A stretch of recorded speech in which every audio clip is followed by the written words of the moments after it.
ito na nga par, natuloy na nga ang labang Wonderboy Martin, James Martin laban kay Tostado Garcia par. Ito par, sa inyong nakikita ay talagang panalo po ang ating pambatong si James Martin mga par, no? Matapos ang laban ni Mindoro, ayan, namamayagpag na naman ang ating pambatong si James Carl Martin, no? Sa kanyang laban kay Tostado Garcia par.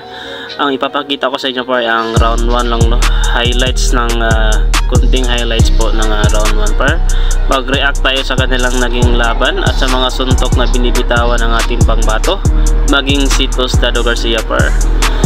Sa napapansin ko kasi par, no, talagang walang masyadong impact ang walang masyadong laman ang tira ni Tostado par. Maging ang ating pambatong si James Martin par ay talagang marami pa siyang dapat i-improve, no?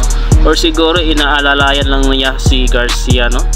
Dahil alam niyang liyamado sa kanilang laban, kaya hindi niya ganong inilabas ang kanyang tunay na laro at lakas ng kanyang mga suntok.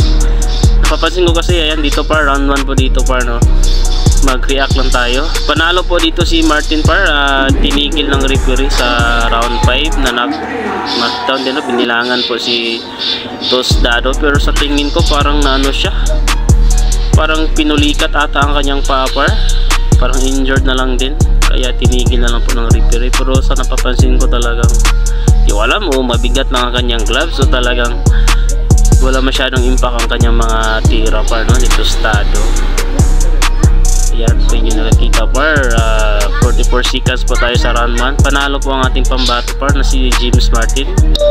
Sa tingin ko nga parang inaalalayan lang niya si Tostado dito, hindi niya ganong inilabas pa siguro ang kanyang 100% suntok, kasi alam niyang yamado siya sa kanilang laro par, no?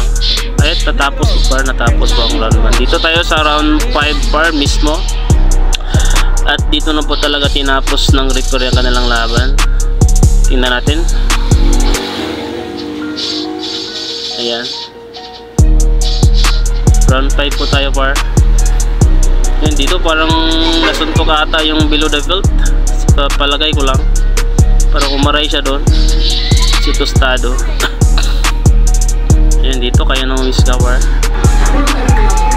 Karamdam ko tuloy parang mabigat lang yung gloves ni Tostado para, ayan dito par. Ayan, dito binilangan siya ng referee, talagang umiling-iling siya kasi nga parang pinulikat ata ang kanyang paa or na injured siya.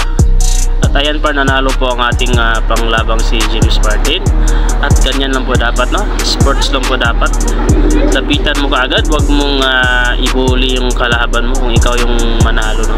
May ibang boxer kasi na talagang napaka-bully.